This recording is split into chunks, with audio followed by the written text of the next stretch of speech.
Good morning, everyone. Welcome to Saturday Morning Cartoons. With me today is Admiral Teague and Gorilla's Censored Thoughts. How you guys doing? Doing all right. I'm doing great. I am so excited for this cartoon. This was the highlight of my Saturday mornings as a kid. I went to sleep on Friday night to wake up to watch this. This is the greatest cartoon of all time. It's Star Trek the animated series, and I can't believe that you're showing it. I'm really excited. I don't know if you can tell. Yeah, this I believe will be the third time showing this series. I love their take on the theme song. It's not my Oh, favorite yeah, theme it's song, pretty but I good. love hearing it. I love hearing it. It's great. It's cartoon level. It's the same theme song, but it's cartooned out.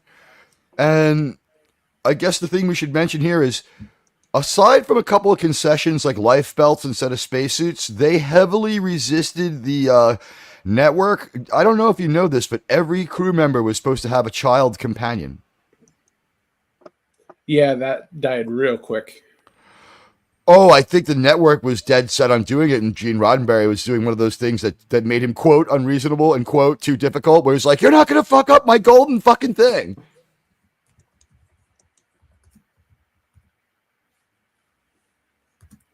Let's get to this first episode here. Yeah. I want to It say welcome to is. Mikey in the chat. Oh, hi, Mikey. See Do, what we do, got do, here. do, do, do, do, Oh, it'd do, probably help if do. I was Oh, in yeah, I'm Cosby. over 700. I did not notice that. Congratulations, Germ. Thank you. That Congrats. they call that the Admiral Teague effect.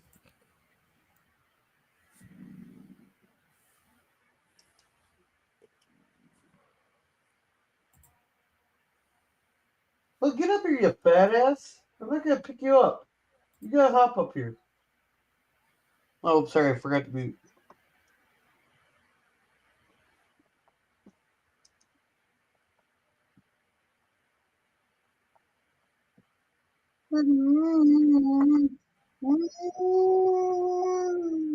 Did you put the Cosby link in the chat? Oh, yeah, I forgot about that.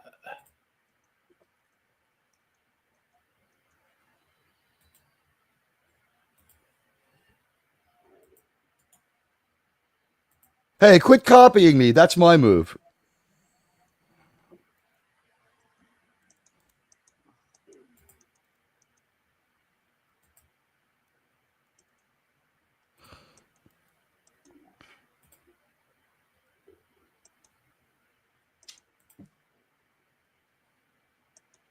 Before we start, hey, you know what? Thank you to everybody who stopped by my show on Thursday. What a shocker. Unplanned, last minute, and then what happened happened. You guys are amazing.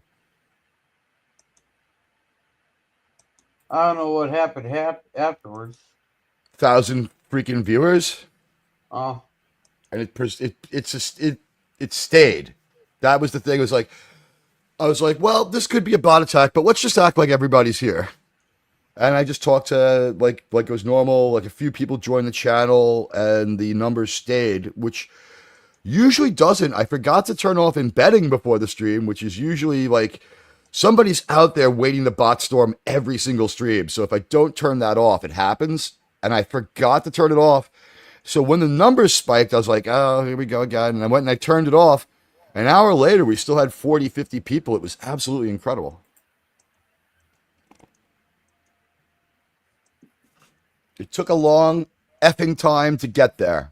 It took a long effing time. And I was very proud that I didn't have 11, 12 people on my panel. I was very proud that it was only 3 people.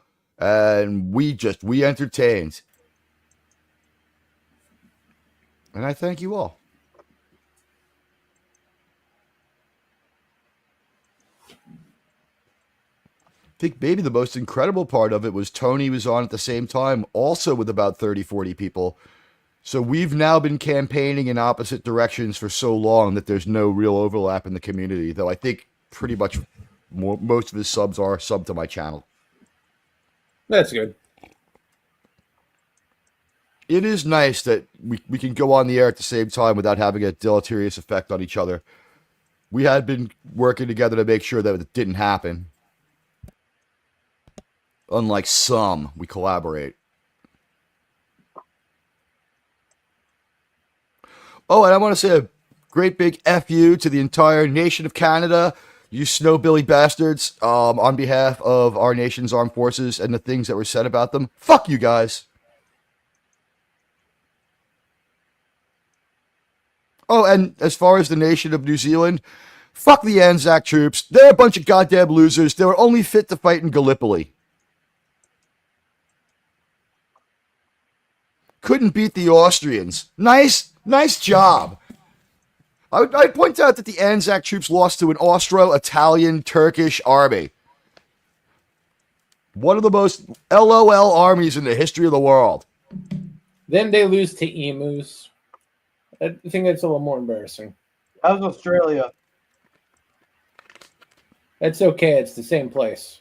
Same thing. Oceania. It's a continent called Oceania, whether people want to accept it or not. By the way, we love most of the people from New Zealand. It's just that there's this one terrible human being on your South Island. If he's even a human being, I mean, that's where Middle Earth is. He could be. He is a troll, but I don't know what the hell he is.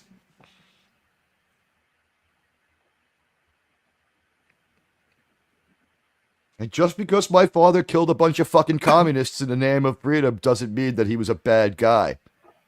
I would point out that they were never going to heaven anyway. They were fucking commies.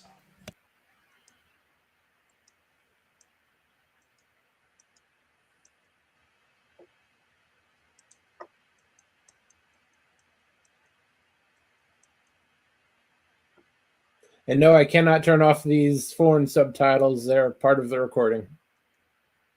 They seem to be Russian. Wait, no. It's Czech. Yeah, that probably checks out.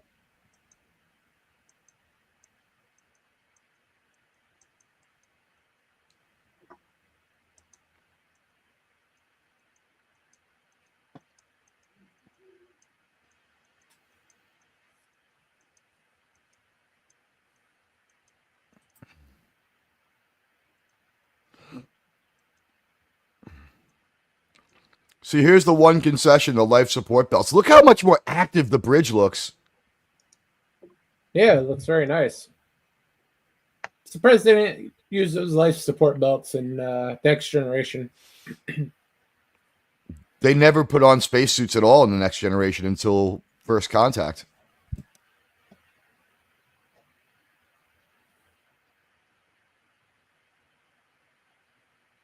Still, it would have been a nice touch. I think the deal was Roddenberry always hated the life belts, and they had to sell it to him. It's like, this is the only way this cartoon's happening. We can't have spacesuits. He's like, oh, fine. Yeah, but by season 3 of Next Generation, he was dead. They could have done whatever they want. Wasn't Major Barrett still alive, though? Major Barrett was still around until like 2012, 2013. She almost makes it to see Star Trek Discovery. So, and I kind of wish she had, because she would have flipped out. so she could have, so she might have put her foot down on him and told him, no, they can't do the belts thing in honor of Gene. It's very possible when they... Yeah, it's possible. She would know. A strange hill to die on. You know what? I don't know if Majel Barrett was picking her battles very well at the end there. She's only in like 2 episodes of Deep Space Nine, and then we don't see her again. She's the voice of... Is she the voice of the Voyager's computer as well? I'm not sure. Yes. So they were only willing to let her sit in a room and talk into a microphone. They didn't want her around. Like, I don't know why Luxwana Troy wouldn't have showed up on the holodeck as an advisor or something.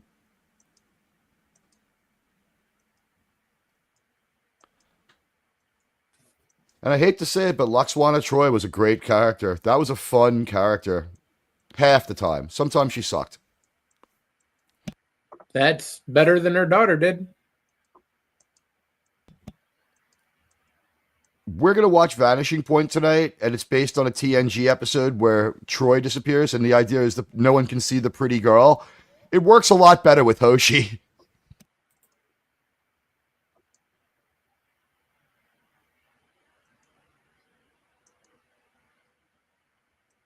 You know what? This is Dutch. I think it might be Dutch. There are so many words that if you read them sort of phonetically would sound the same. It might be. Hopefully, it's not something that was turned on all of the episodes. I can tell you this: the most boring country to watch Star Trek in, though, is the Netherlands, because their official language is English, so it's just the same. In Spain, where their voices are dubbed, that was some crazy Star Trek, man.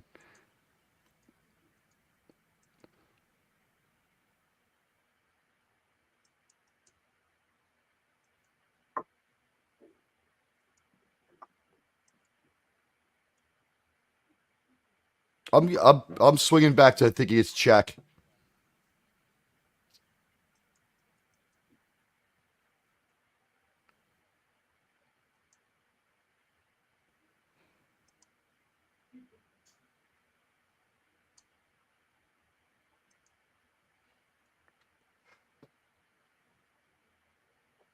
This is a badass, crazy planet.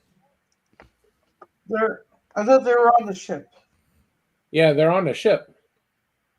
Right, yeah, it's some weird drifting space station ship thing with a million saucer sections connected by some weird threads.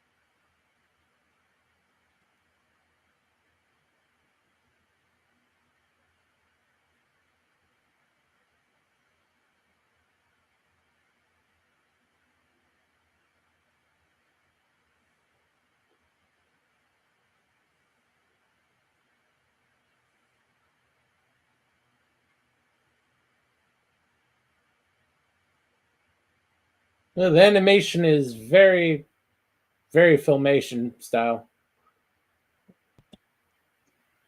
I don't think it ever gets quite this good again. This is the best version, but it stays pretty good. And it is very Filmation. I think it is, in fact, Filmation. Yeah.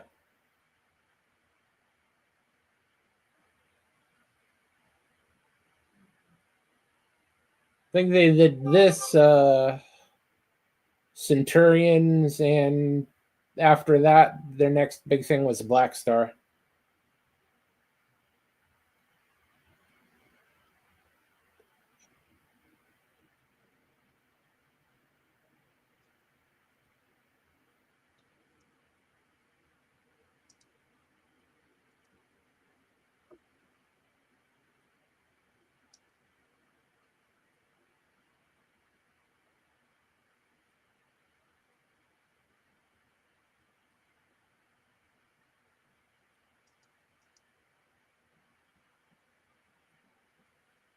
All right, I'm now going to accuse the people from Strange New Worlds of absolutely ripping this off. And also, that was the plot of Alien, wasn't it? Relatively close, yeah. It's right on the money. We have a malevolent life form, and we have to destroy it rather than bring it anywhere.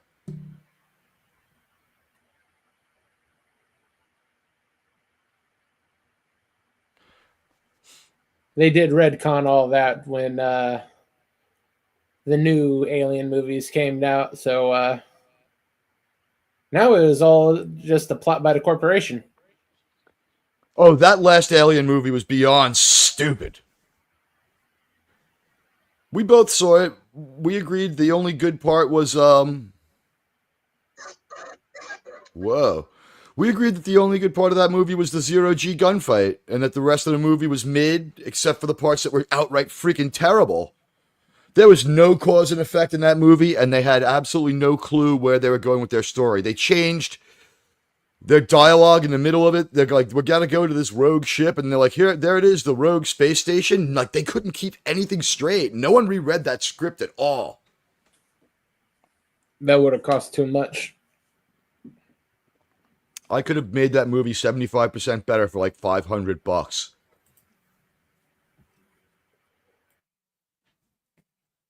It's like this part here where the space station's drifting for no reason. Let's have them like run into it by mistake.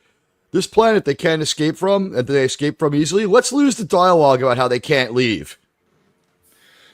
We pretty much slam the door on the whole movie in the first 5 minutes, then we ignore our own rules. Yep.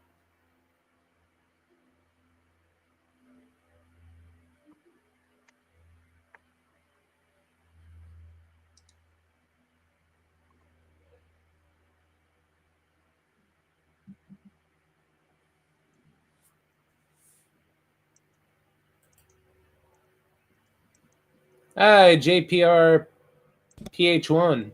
Hello. Hey, JP, how's it going? If you want to watch along, the pinned comment takes you to the Cosme Room.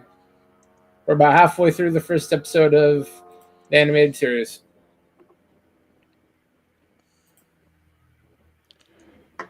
Yeah, don't worry, you'll speak Russian by the end of the show. And hello, JPRH, now in the theater.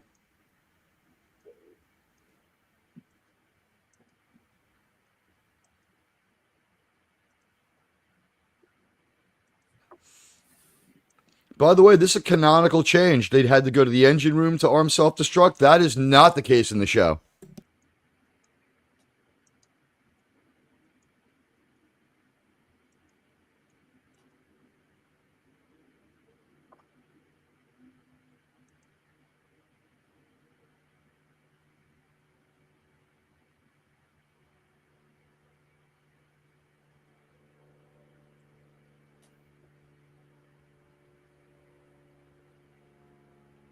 If we see the right one, and I think it's episode 2, JJ stole most of Trek '09, and it's 100% of his Trek research is episode 2, where Spock talks about his childhood.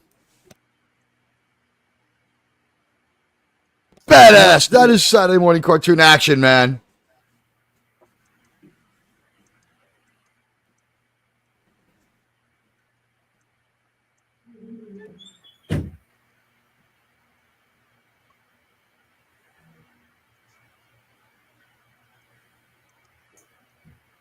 They did a good job with the music, too.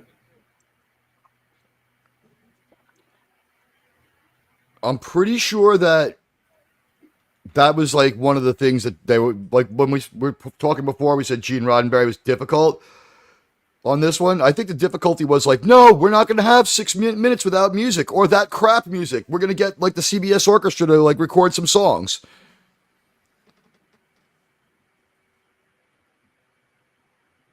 Like, I really don't think anybody was pleased with the way he pushed for a better cartoon, but we're benefiting from it. Yeah. That is a lot of it, but there were other things that he was less than agreeable about. This is a wild time in Gene Roddenberry's life. His golden thing, Star Trek, is gone. He's on the edge of getting it back, and he just can't rope the deal in fully. This must have been deeply frustrating. Well, at this point, he had spent like 4 years trying to get Phase 2 together. I'm going to be honest. We got lucky because I saw some of those Phase 2 pictures with Elvis Sideburn Kirk, who has like a wife and kid who left him. I don't think we needed that story, to be honest. Yeah. What we got is actually a lot better. There's some stuff that is not great about the motion picture as far as people walking in off the street and watching it. But if you like Star Trek, it's great, and it was a great first movie. More importantly, it got us to the better movie, Star Trek 2. I don't think any movie made as much money as Star Trek. Since Star Wars, it was like there are all these wannabe movies, and the Star Trek movie was just, it wasn't even very Star Trek. I mean, it was very, very, very Star Trek, but it wasn't like mainstream Star Trek. It was one of those things that would just be like one episode worth of of Star Trek, like The Strange Phenomenon. Yeah. I think we The had all motion seen. picture and 5 were actually the most accurate to the feel of the show. I'm going to say 3 too, because we have so much Vulcan mysticism, and we have Sarek and all that other stuff, and his mom. 3 rolls really heavily into the show.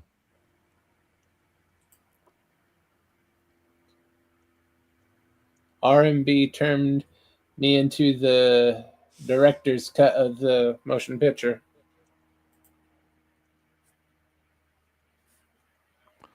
The question there is, unfortunately, which director's cut?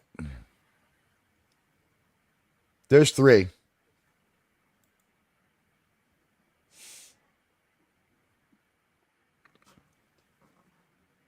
If you haven't seen the most recent director's cut, I think it's 2021 or 2022. They finished the movie, is the best way to put it. Here it is, JP. Did you see the V'ger ship emerge from the cloud? Because that's the final version. It's only in one movie.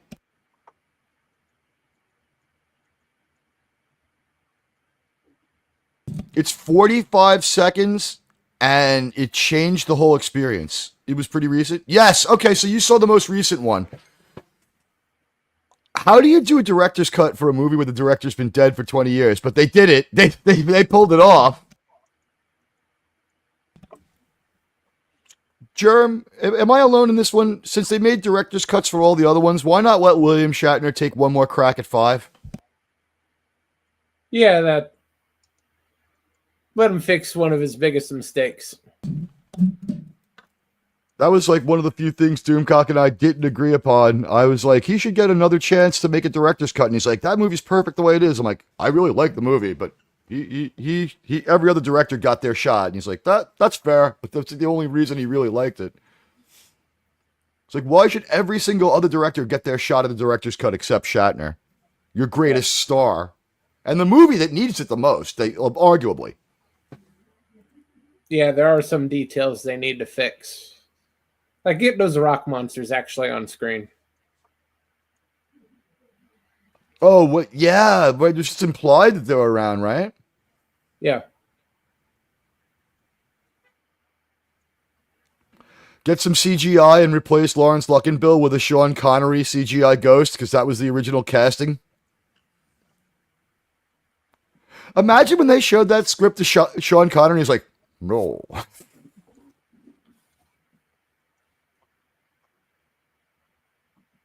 But Mr. Connery, this is Star Trek. It's bollocks. I won't do it. No. Got a much more interesting film here called Russia House. I get to put my hands all over Michelle Pfeiffer.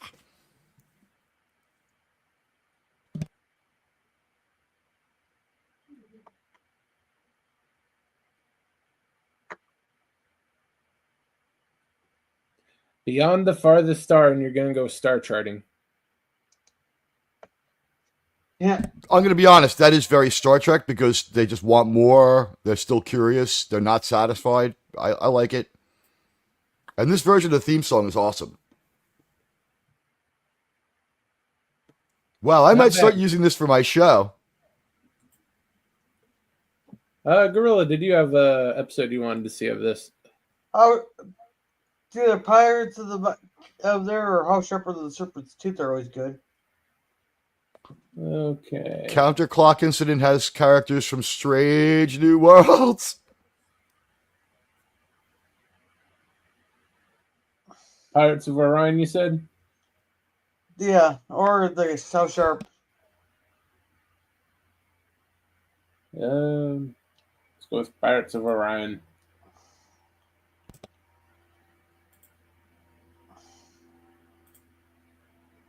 Mikey Sue says the director died in 2014. Was he related to any of the other Sutherlands? Dad, Warner Brothers is getting very slow on fucking blocking my videos. Yeah. Took them over 10 hours this time. Did they re-record this? Or did they just reuse his vocals to new music?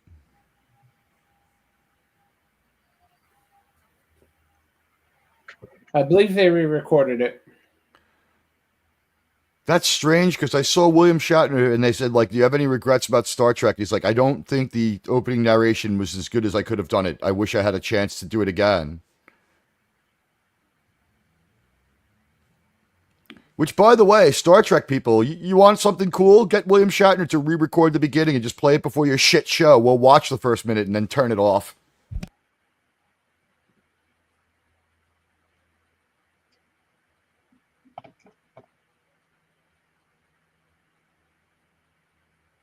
Curiositosis? I guess so.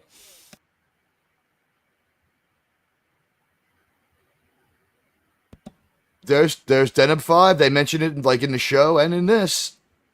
But it's not Denobula where Dr. Flax is from, right? Zenobia. No. Sorry, yeah, Denobia. But if you're from Denobia, you're a Denoblian, right? He's a Denoblian from Denobia? Close Yeah. enough. Istanbul, not Constantinople, it was Istanbul.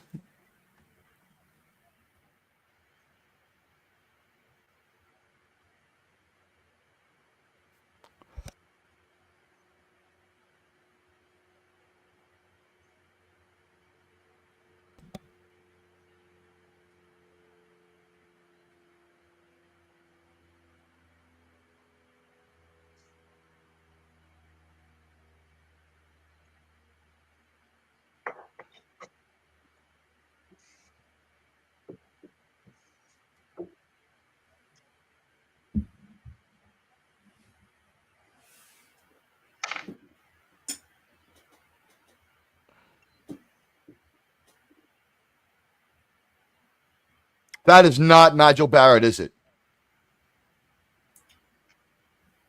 It sure doesn't sound like it.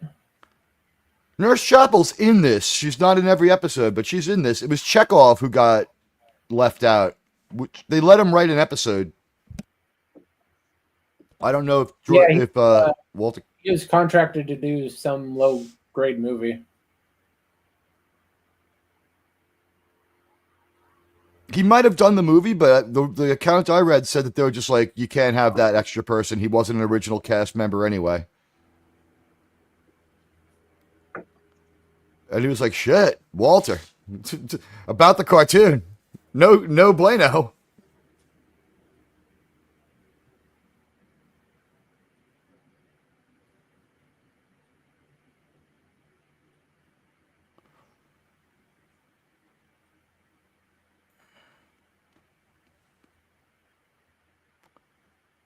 Ooh. Oh. Hey, better pull up the studio here. So how much of that do you think fucking Warner Bros. Is gonna claim on that? Wait, which one?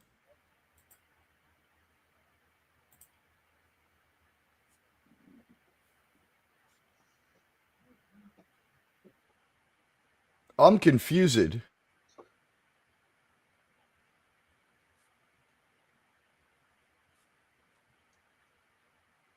A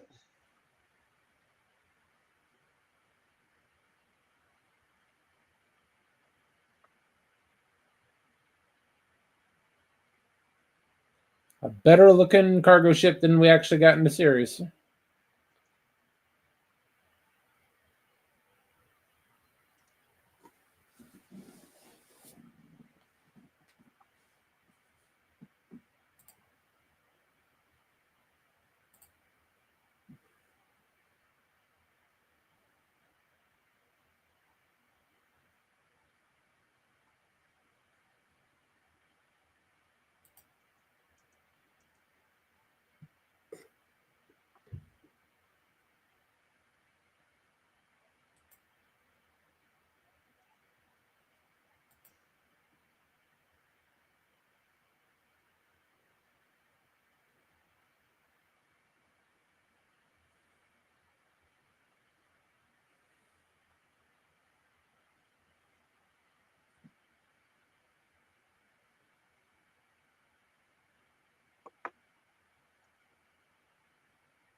So this one's kind of mailed in, huh? The dialogue sucks. Another starship? No, it's an alien starship.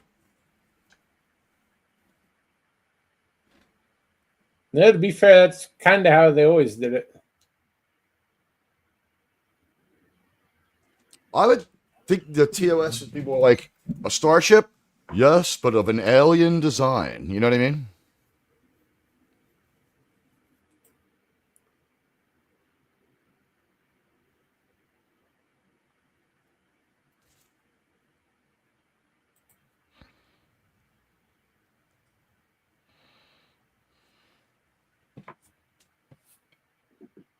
Yeah, there's Nurse Chapel.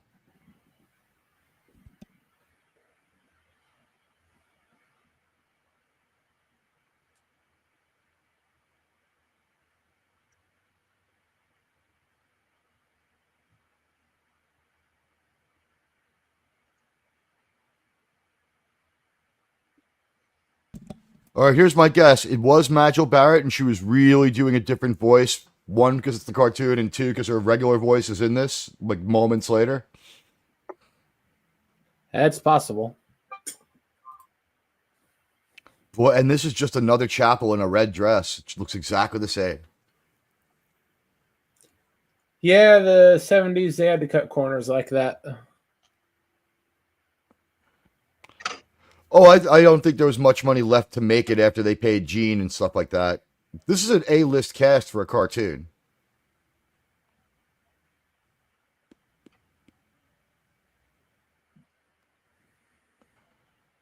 And Majel Barrett is actually doing the voice of that lieutenant as well. I'm fairly sure she was. Yeah, did you verified that, or are you just working on? It sounds just like her, like I had. Verified it. The IMDb. She's Chapel, Is she the the- computer, and that lieutenant. That's why she tried to do a weird voice for the computer because she's like all over this thing. And by the way, that's like such a Roddenberry move, getting paid like coming and going. Like Shatner picks that one up. He's like, "Oh, I'll only do the movie if my daughter can be one of the aliens. I'll host your show, but I have to get paid again as the musical guest, but you can't sing. I've been working on a solution to that." Yeah, he had one hell of a solution to that.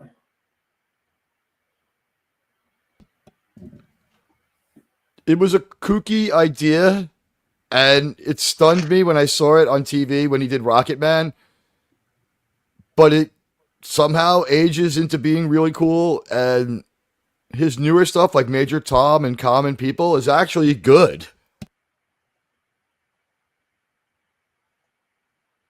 I won't go that far.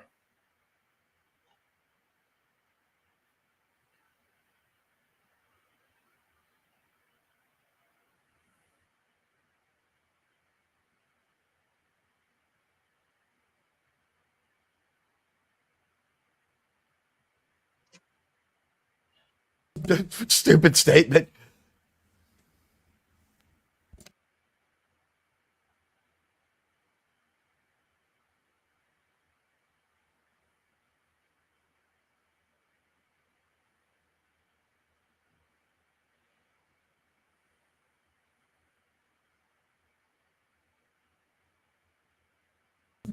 Mikey, you digging through IMDb, or do you actually know this stuff off the top of your head? That's impressive if you do.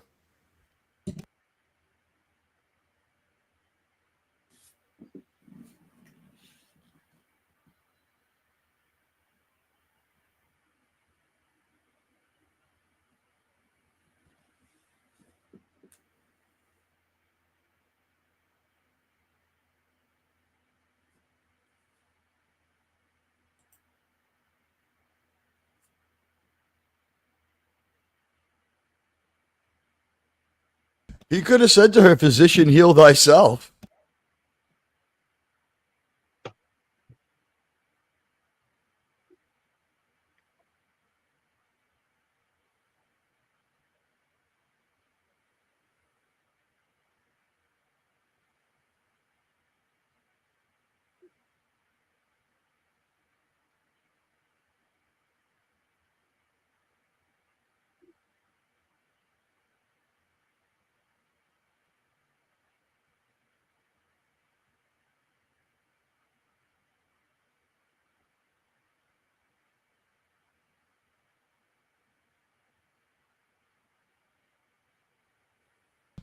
Is this one of those things they ran away from? Is 20 hours like 2,100-minute hours to make a 24-hour day, right? It's like metric time or some shit like that. They had some sort of weird schedule for it before. Yeah, because the ship's day is 20 hours, but the hours are a little longer, I think. Something like that. And it's not beta canon. It gets mentioned here and there. It's just they never expand on it.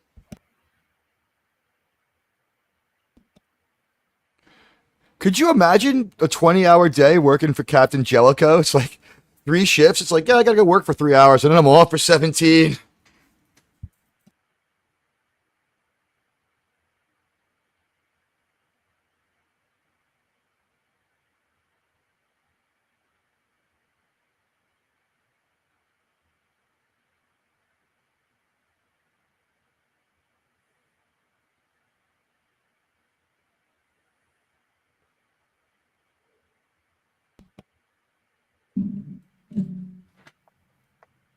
He's only been a doctor for 20. Well, I guess Bones is about 50, right? Yeah, about that. You can't become a doctor until you're about 25.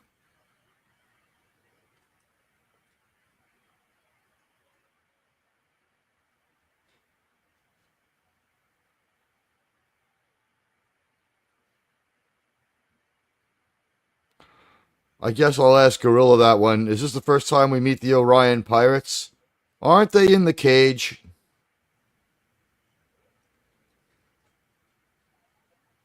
Well, a version of them. Yeah, because Pike's dream is to be an Orion slave trader. That's great freaking character, Gene. I'm so glad he went back to the drawing board on his captain. That would have been the worst fucking show.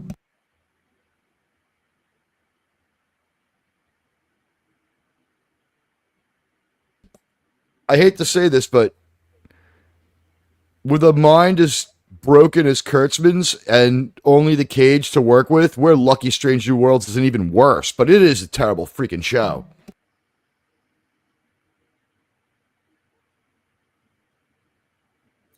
I think he did as bad a job as he possibly could.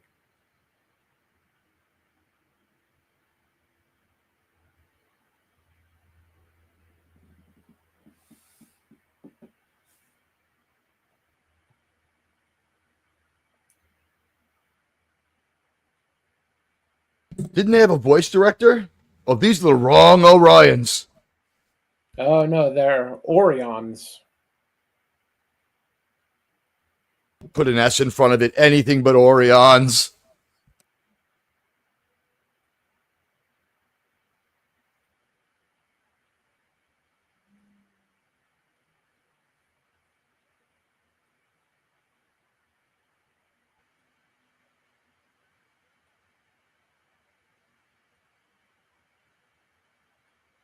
Hey, that's directly related to the original series. That's the episode with Spock's father, the first one. Is it the only one, right?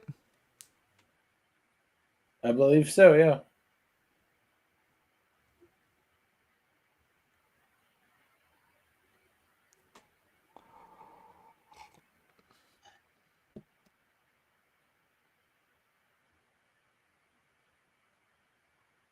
We just want the drugs.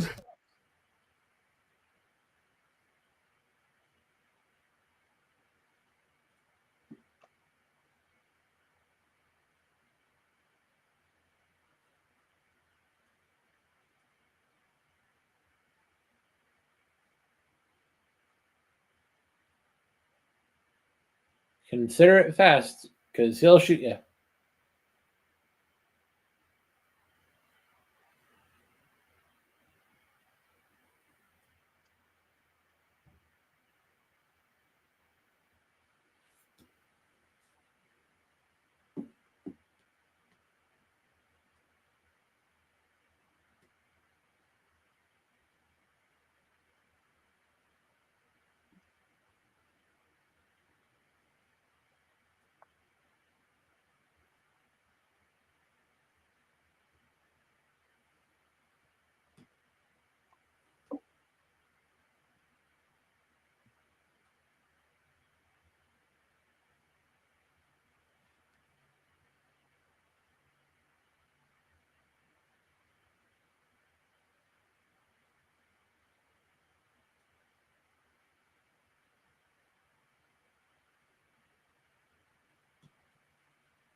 Good luck with that.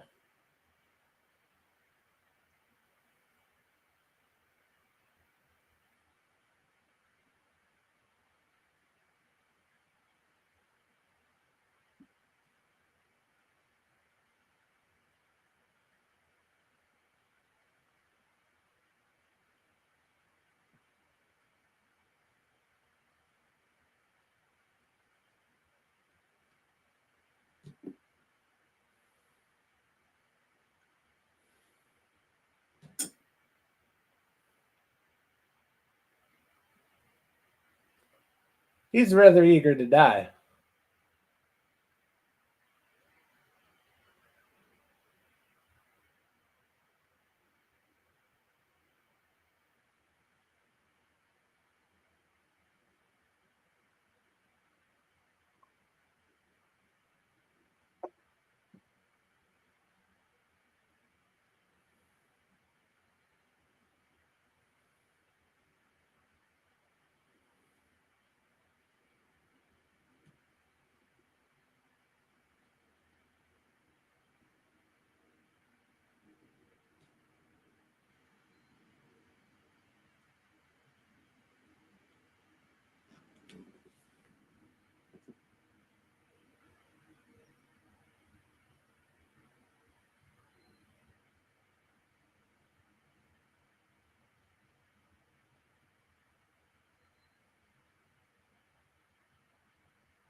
God, these Orions are stupid.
McCoy is awfully lucky there's no such thing as HR in Starfleet.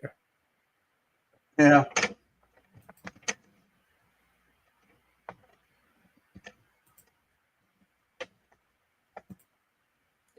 Okay, let's... Sharper than a serpent's tooth.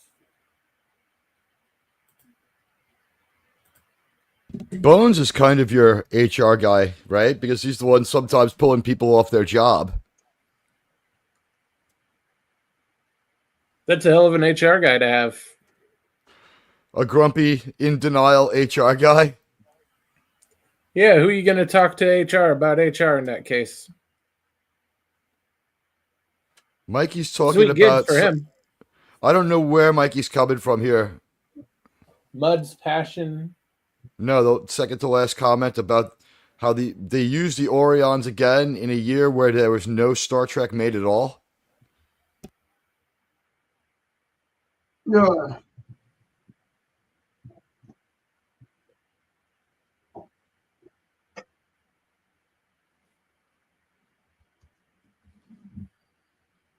Was there like a few weeks worth of Enterprise in 04? Was that the year it ends?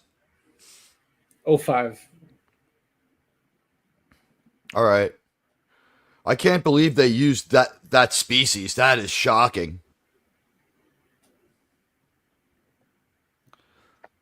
Borderland. That's got to be in the one of the last two seasons if it's in 04. We haven't gotten there yet. Tonight's Season Vanishing 4, Point. Episode 4. Do they substantially change him, or did they reduce it? I mean, could this possibly be correct?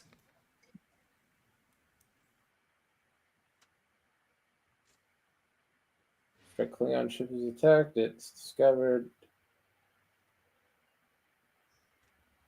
No, that's the episode with Dr. Song. They might be a background character. Yeah, Mikey, could you be specific? He's talking about Orions. Because that's the one where they're in the Orion slave market. We go there twice. We go there in the first or second episode too. We go, I think, in Broken Bow. Don't they kidnap T'Pol and take her there and Hoshi? No. Cross-pollinating Broken Bow That's in the actual episode, right? Yeah, the Orions are the ones in Enterprise. The ones in Right, Minnesota and they're species. right. The Orions they're the ones at Enterprise, and they're the ones we're used to, and they're just humans who are green, right? Right. What is he? He's just like a slave trader. He's not like one of the. We don't have an Orion augment or anything, huh? No, they're T'Pol and another random crew member get kidnapped and sold off. Is it Ensign Cutler? No, Cutler's gone by that point. Yeah, Kelly Waymeyer got some kind of bigger deal and left to do that, and then whatever happened happens. It's really that one is the saddest story.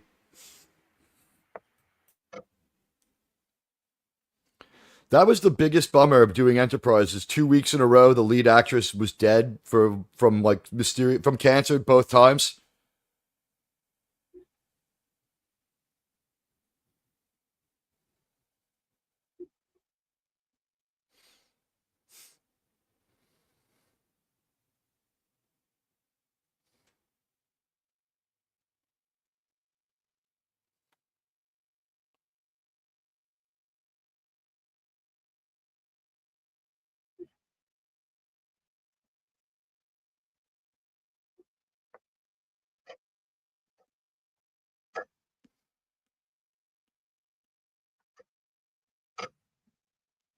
Wow, we can see stars through it. That's some bad animation.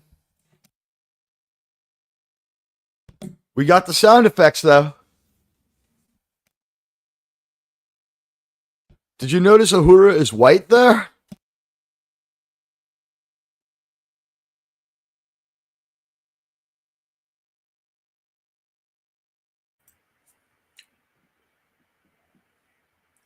Yeah, that's a common error they made in some of these early shows. Forgetting to color in somebody. Yeah.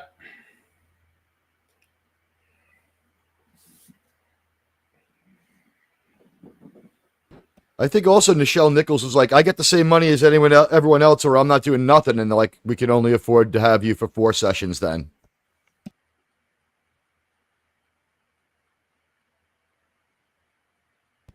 When you think about it, it's a Actually, really surprising Nichelle Nichols didn't have a bigger career. I guess the gigs in Vegas were regular?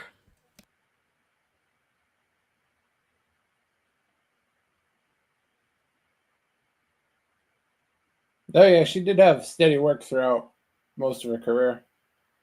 Wasn't big She's just time, but it was steady. after Star Trek, it was really steady, right? It's like she was in the third biggest casino in Atlantic City, not Vegas, and not the biggest casino, but she had work. And she was getting like third tier pay, but it was pay.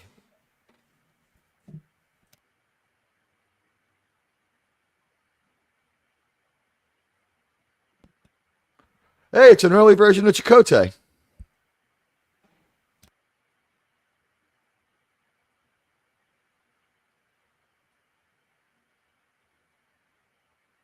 It's Quetzalcoatl.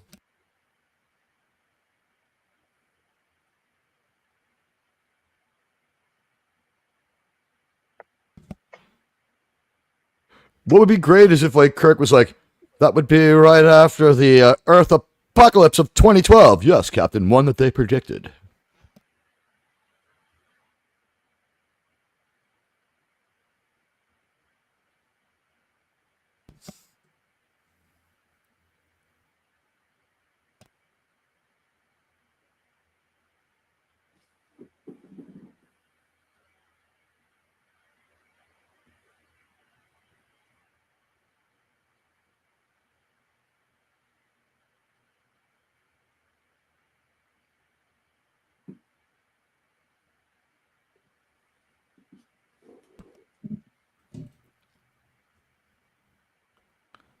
It almost feels like they didn't write this one. That's possible.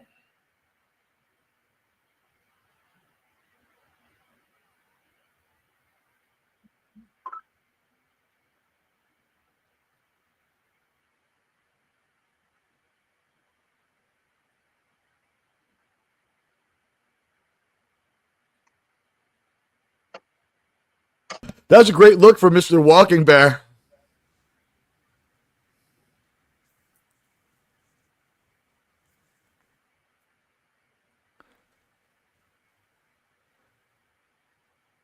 Call me crazy, but you think the most work that Gene did on this one was like, no, the Native American, the Guardian wouldn't talk like a caveman. He'd just have a normal accent. It's not exactly his MO. Gene would have had him talking like a caveman. I think if he was a member of the crew, no. If they found a planet full of Guardians like we saw, yes, right? Those Guardians talked a little like cavemen.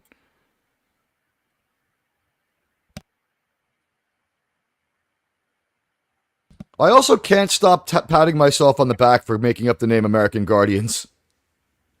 How much trouble have we been saved in 1923 from that one? A good bit. Just by saying what happened the way normal people would, we would have been done in like episode 2 where Tiona kills like 3 people. Analysis, Mr. Germ. Do you think they're going to be able to land the ship in 2 hours on 1923? They're going to get close. Is there a season 3 we don't know about? That's entirely possible. Let's see here. This one was written by David Weiss. Is he the Ringworld guy who writes a lot of them? I believe so.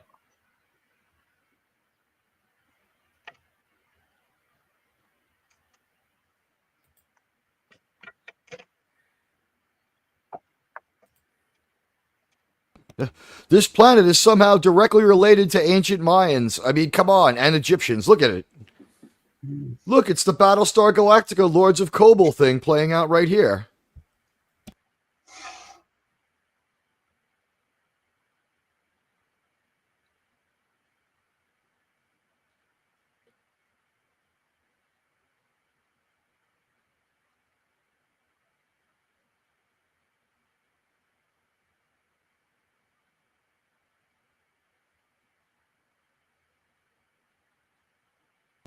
This idea is decent. Yeah, it's a good episode.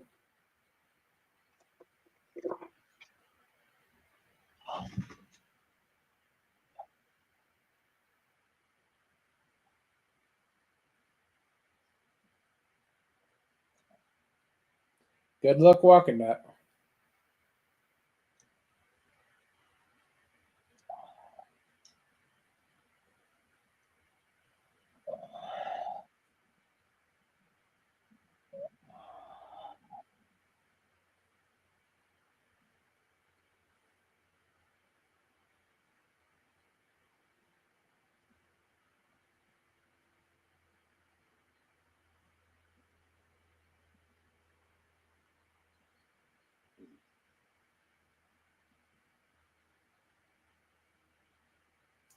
And of course, Scotty starts messing with stuff he doesn't know about.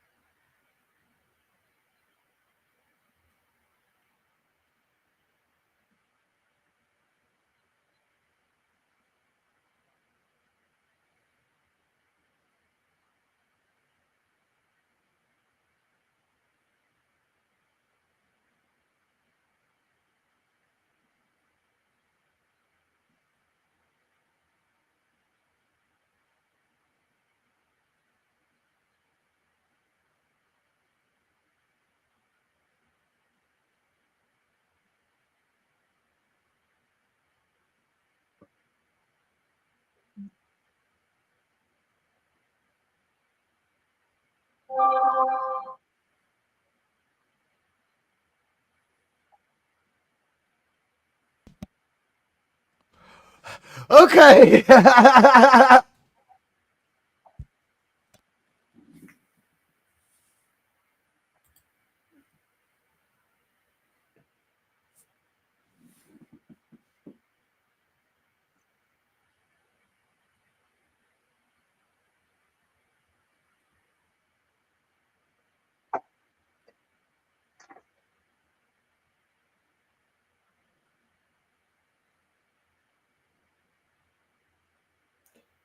Kind of a mouthy snake, isn't he? Yep. Yeah, he needs to shut the fuck up and do something interesting. He's just been being a dick for a minute and a half. It's Who Mourns for Adonias kind of side-loaded into some other weird shit.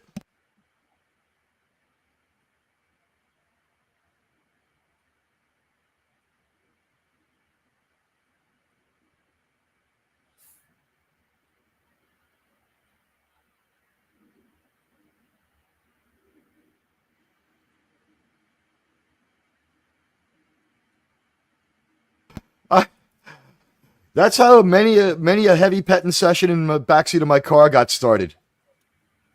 That's a good line.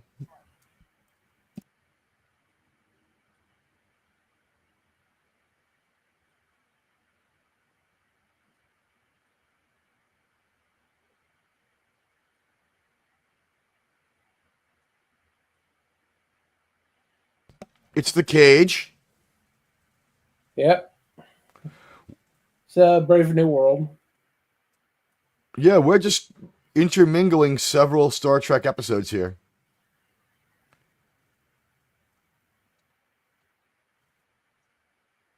Wait, they didn't become evil. You were a super dick to everybody.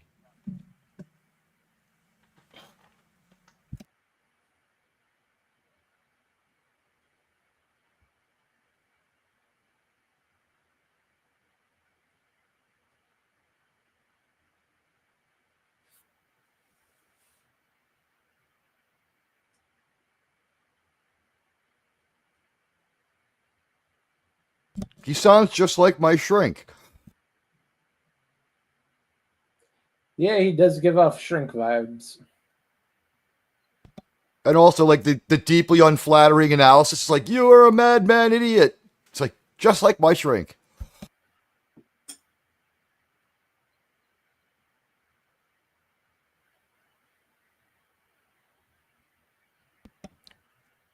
I think Germ, you'll approve of this. My shrink is in Trump Tower, and after talking to me for about 2 minutes, he just throws 2 prescriptions at me and says, "Please leave."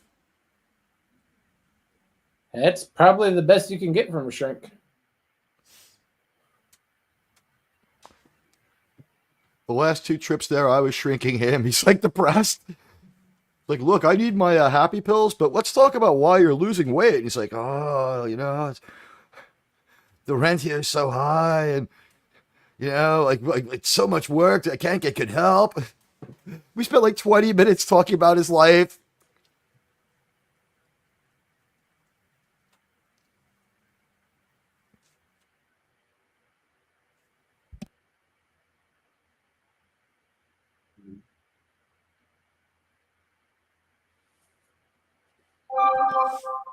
Just goes to show you, never get your drugs from a doctor whose first name is actually Elvis. Yeah, that should be a red flag. Went right to him. I gotta be honest, out of all the shrinks I had in a row, he was the only one who really knew even close to what they were doing, in the sense of, you could be like, I'm not taking that crap anymore. He'd be like, all right, I'll find something else.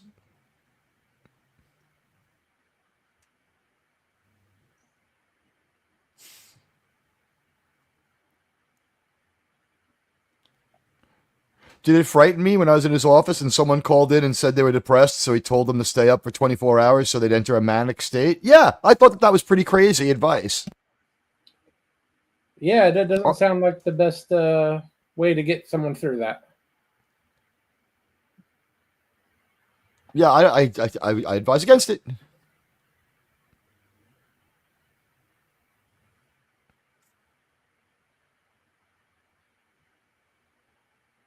It took a while for this weird character to get a few lines, but we've been seeing him the whole time.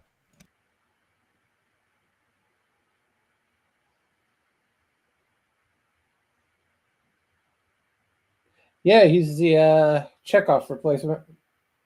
Right. I'm glad that we haven't seen the kitty cat lady yet. No, they backed off on her because Too hard to draw. no people had thoughts about her. Like she would have 8 boobs. Among that, let's just say she was very popular. We see them again. Is it Naomi Wildman, Kitty Cattian, No. or Katarian? Part Katarian? No, completely different race. She ages faster than us, though, because she's 15 in like 3 years. Or she's like 12 in like 3 years. Yeah. Completely different race, though. I advise you to go with species on that dialogue.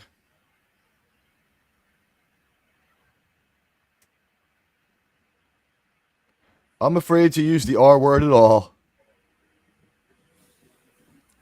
Speaking of which, it looks like poor Hypnotic might have got fucking nuked. Oh, that sucks. It does. He had like 900 freaking concurrents? Whatever he was saying, people wanted to hear it.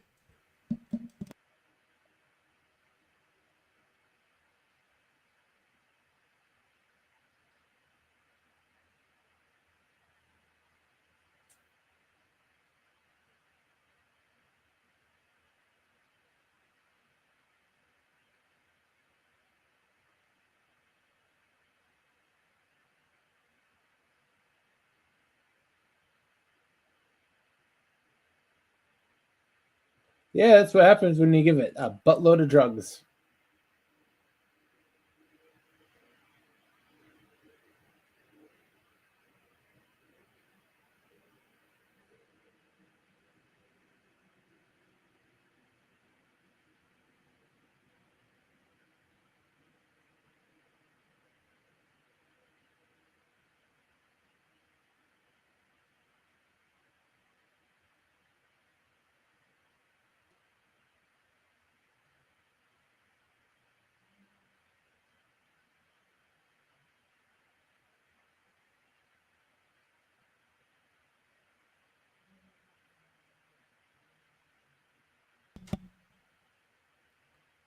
We're a little bit all over the place, but there's some good Star Trek stuff in here.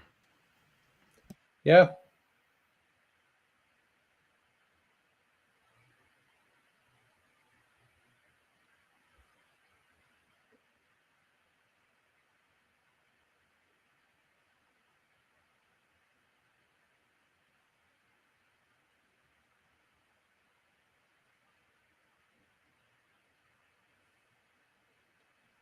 Odd looking ship.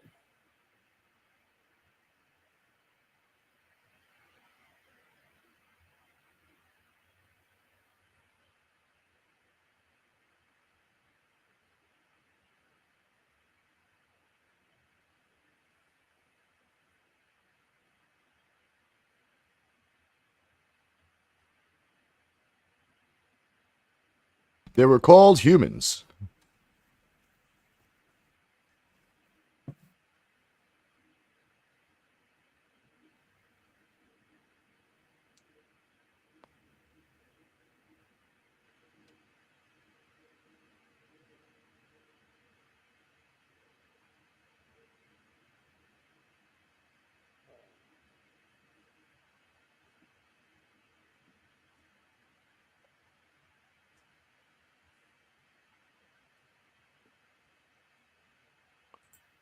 Okay, I mean, I want that writer on bipolar medication, but aside from the fact that it was a little confused and intense, that was pretty good. Yeah. All these episodes are pretty good. Yeah, it's like they were one rewrite and one collaborating writer away from being TOS quality. They're like almost there. This is what you get when Gene Roddenberry just riffs to a dictationist like from behind his desk. Okay, and we are going to close with Infinite Vulcan. What do you think, Germ? Was this just Gene Roddenberry with like a dictaphone? It's like opening stars. We hear Bill. Yeah, that's pretty much how the outlines went, and then DC Fontana and the other writers would fix it. And then he'd have his wife read it and be like, "Is it any good?" And she'd be like, "Yeah." And he'd be like, "All right, go." Huh. Some of those Gene Roddenberry shows that didn't make it were pretty freaking bad too, like the one with the tunnels under the earth. Yeah, he pretty much had one hit and rode that all the way for the rest of his life. He was trying with that other weird show. It wasn't going to go anywhere, and it was too weird. If they had brought him in, he could have saved Space 1999, but he was at that point he's too close to getting his show and/or movie. This has to be the most frustrating time for him, huh?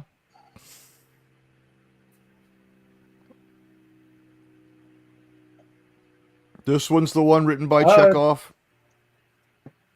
Actually, this was a pretty good time for him. He was Star Trek was having its big renaissance. The conventions were taking off, and he was basically in the driver's seat for what they wanted to do for the series. I think the deal is it's just he got a little bit more out of control than they were willing to deal with. I think you're almost 100% right. I think the thing is this. It's only dawning on him at this moment that that's the case, right? Because it's only been the case for a few months.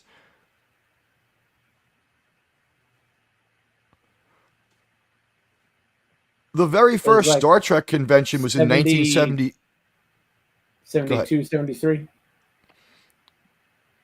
This is 72 and 73. The very first Star... This is 70. This is 75, 76. Okay, yeah. The very first Star Trek convention is in New York in 1974. And here's the thing, I guess only New Yorkers know. That Star Trek convention came back twice a year forever at Madison Square Garden. I kept trying to get my parents to take me. Yeah, those were pretty expensive. They were like an infuriatingly high $11 a person or something like that, but that was like $57 in like 1975. I just remember it was like, this This week at Madison Square Garden, the Star Trek convention, meet Dr. McCoy, meet Mr. Spock. And it's just like, Dad, we gotta go. And he's like, get the hell out of here. We have Met tickets that week.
That's a good touch.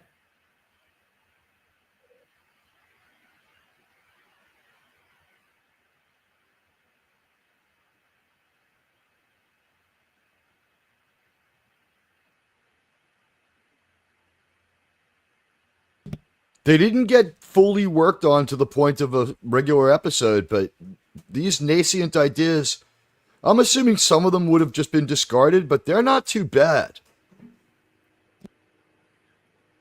It's like 2/3 of them were discarded ideas. I think also, what do you call it? First try at something we use again later and stuff too happens in here, right? Yeah, somewhat. We take a weird first hack at a couple of things. Yeah, like ideas like this, they had, but they quickly realized that there's no way they could put it on screen. But when they came to the animation, easy. We are like 0 for 3 in firing our hand phasers.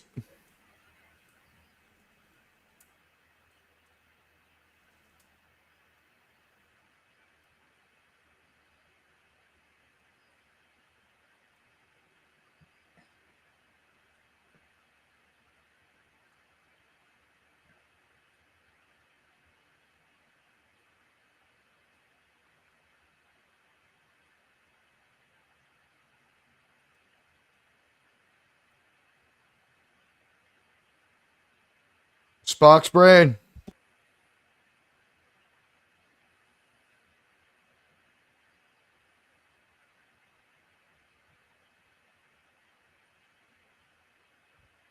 That's easy for you to say, Mr. Broccoli.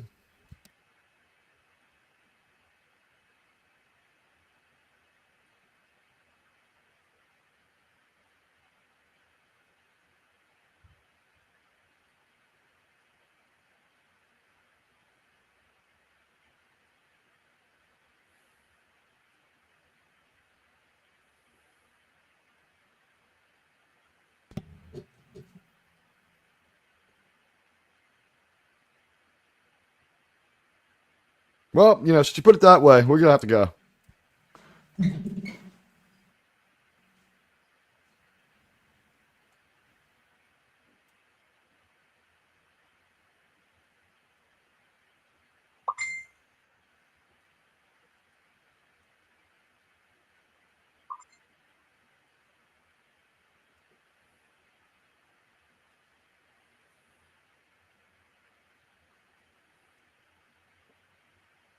Wow, we have the detailing on the inside of the warp nacelle strut.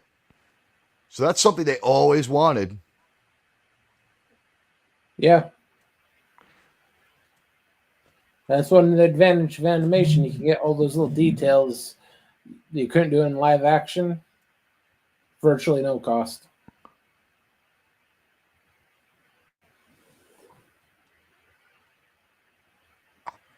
Just thought they had more money and made a different, better model. Yeah. Who would think that the motion picture is the first time Gene Roddenberry ever has things looking like he wants most of the time? I'm assuming it was a bad day with the bottle when he approved the uniforms, but aside from that,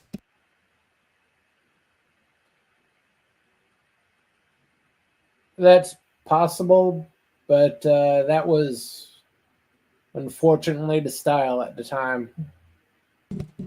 if he had known about Space 1999 when he started doing that, they looked so similar. Yeah, if he knew about it, he would have gone in a whole different direction because it's almost like he stole it from him. He's probably in production first, and it's almost definitely a coincidence, but it looks that way. Yeah, because it's essentially just off the rack stuff, altered a bit. It is very off the rack. Oh, wow, we got a eugenics war bad guy.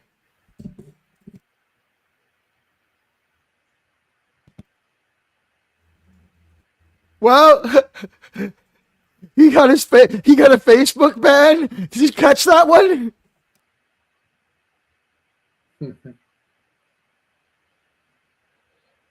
This is what happens to the people who talk about politics on Facebook.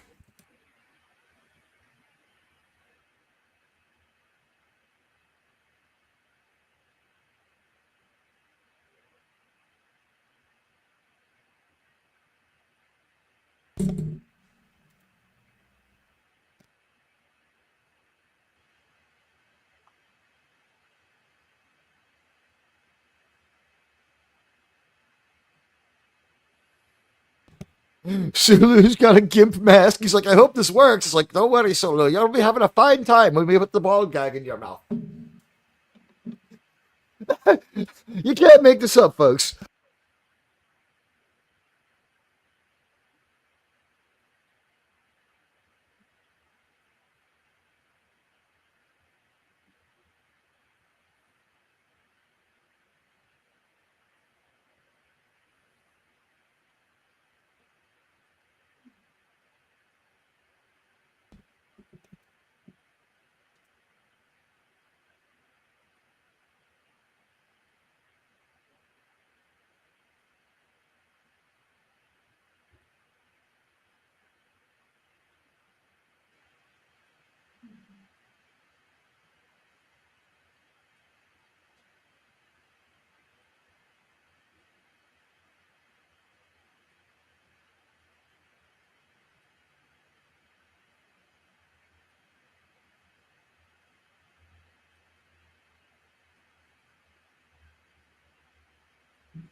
And he's been made into a computer for a second time.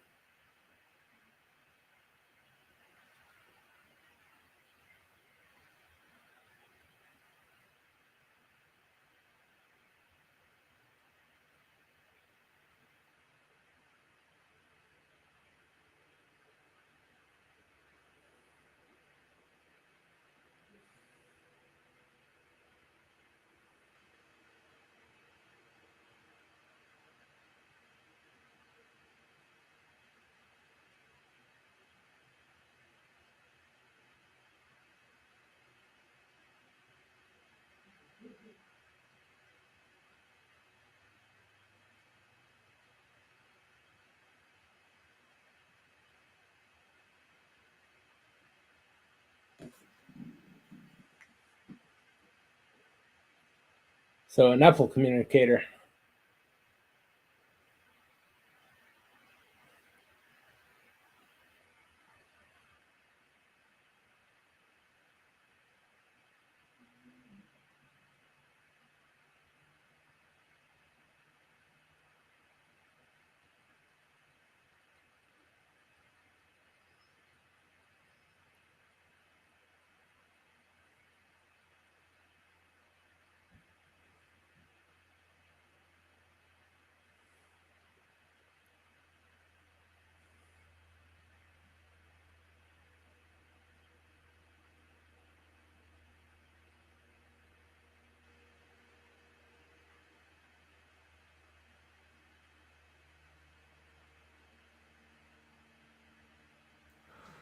Germ, I've been doing some observing here, and I'm going to make a prediction. I'm going to forecast ahead to October. You ready?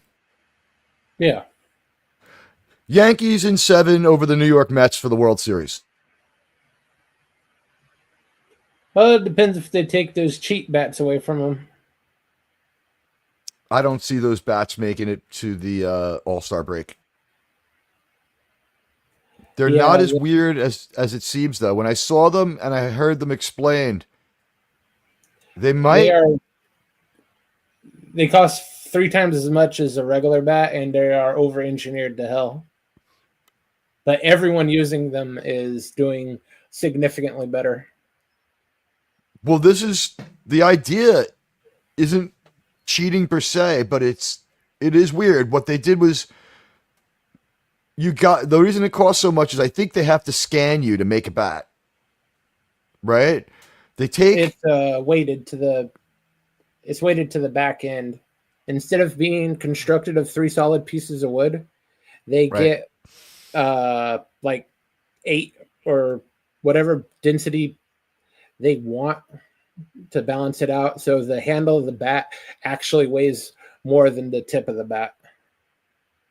So it increases bat control like 3 times. Also they've swollen the sweet spot. Part of that is they expanded the size of the bat where the person who uses that bat most often makes contact. Yeah. That's part of the tech too. So I don't know if you keep trying torpedo bats till you get the right one, or I think that they have to like analyze one of your older bats. Yeah, they figure out where your sweet spot exactly is, where you make contact the most, and then make that part of the bat the most densest part they can.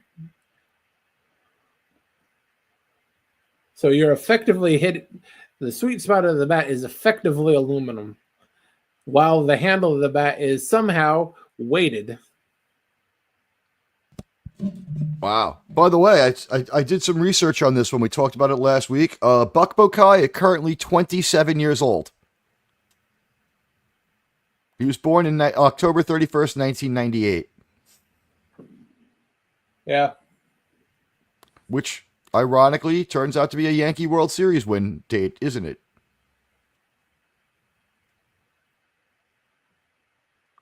It's 96, 98, 99, 2000, right? I believe so.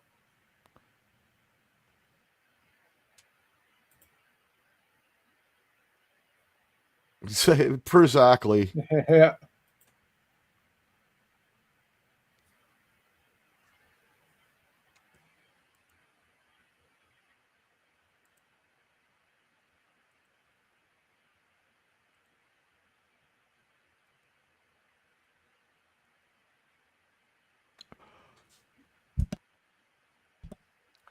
Like they kind of said before, all you got to do is clip his fingernails and make an exact duplicate. This sounds like it's pretty non-destructive.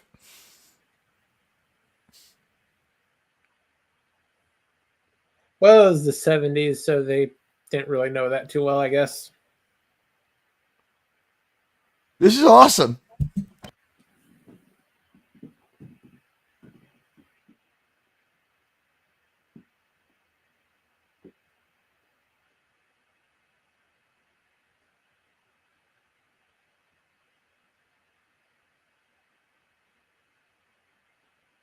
This is the second, like, semi-benevolent villain who just went off the rails, huh?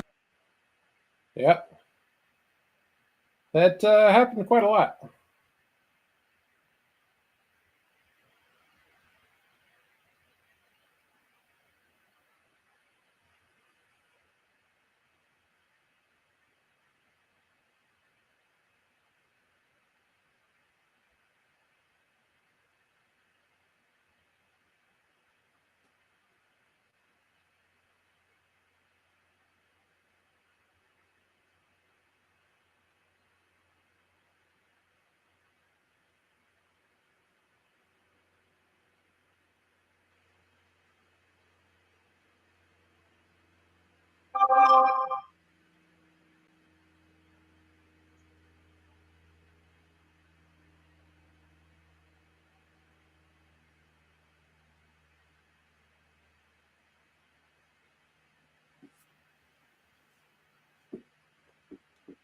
Yeah, agreed upon by enforcement of the only guys who had a fleet.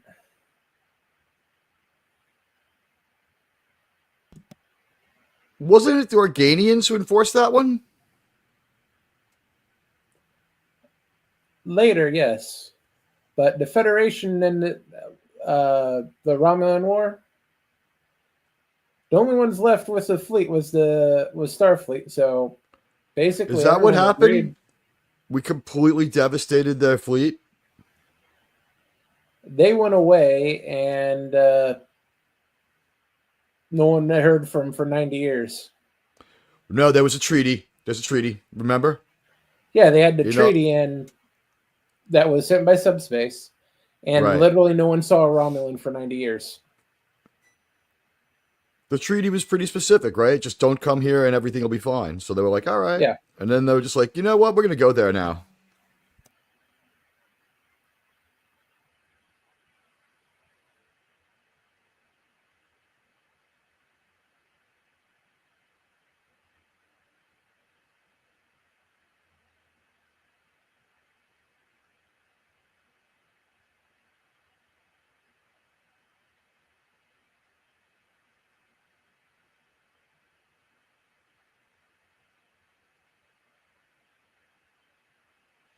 Shoot him with a phaser. He's a fucking copy of a copy.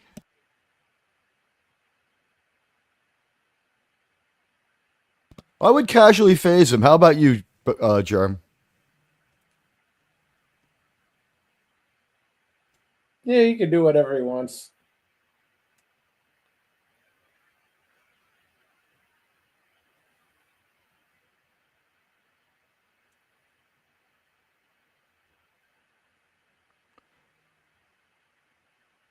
This is the same dialogue as from Trek 09 when Spock talks to Spock.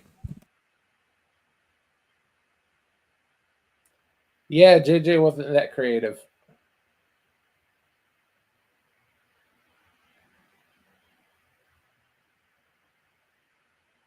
I'm fucking realizing now that, like, almost all of his research was watching the cartoon.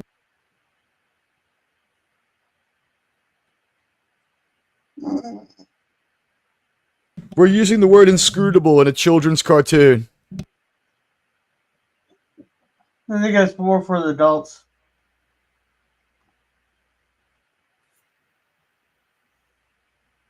You know what? You are right.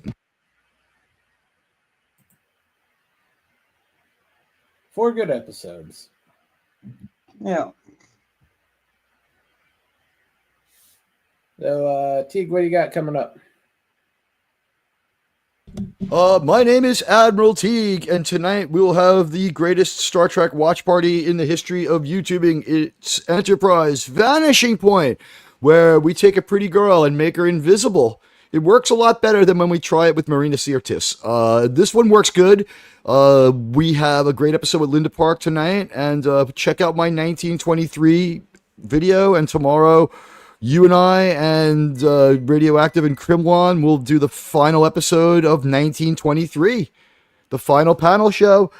I don't know what to expect at all. I have no idea what to expect with this one. Yeah, hopefully they can wrap it up at least semi-decently. The only things, these are my leading theories. One is they just botched it so bad that this might mess up Taylor Sheridan, because if he has 2 bad series ends in a row, people just aren't going to care about the Duttons anymore. And they're not going to want to go to the Yellowstone in 1944 or whatever the new show is. And it would have really bad implications for the Madison, which hasn't started yet. But I don't know that Taylor Sheridan is long for Paramount anyway, because right now the argument is you can't cut my budget by 70%. I won't work for you anymore.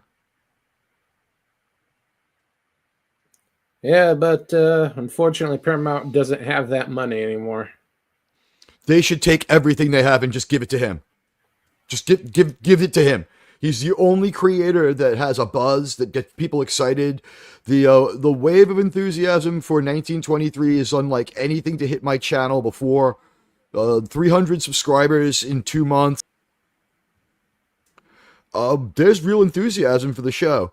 I think what's most likely to happen is they're going to announce season 3, like at the end of episode 8. Like we'll see Spencer like looking over, like he'll be like on some mountain looking down at the Yellowstone, watching them fight and being like, if only I was a little closer, I could help this. But I wasted too much time eating pizza in Texas. And then like it'll be like, come back in 2 years for season 3. I also think Yeah, it's probably for the best. You know how we'll know? If Liz dies. If Liz dies, then there's no plan for a season 3. Because you got to figure between Harrison and Helen Mirren, one of them is going to be really close to 90 by season 3. You probably would be willing to kill one of those cast members. I also feel like somehow Timothy Dalton's going to get his DNA into the Dutton family. Because the Kevin Costner character was really freaking evil. Yeah, maybe. But Gorilla, what you got coming up? Alrighty. Tomorrow we'll be watching The Swimmer from 1958, I believe it is. But then also, thanks to Tim, we'll have to watch Richard III. Then Tuesday will be Cigar Lounge. Thursday will be the last episode of Firefly. Then Friday, we'll be reviewing the Walton's episode of The Fox. Thanks, Jerry. Yep, sounds good. Thanks Gorilla, for stopping by, everybody. Go ahead. Oh, sorry. Is that the Richard III with Magneto and Iron Man? I got dealer's choice. I picked the one with Sir Ian McKellen. Yeah, it's the first movie he makes. Okay. Yeah, no, it's great. He had only been a stage actor until then. You're gonna love it. It's great. It's a pretty good story too. Good night, everybody. Hey.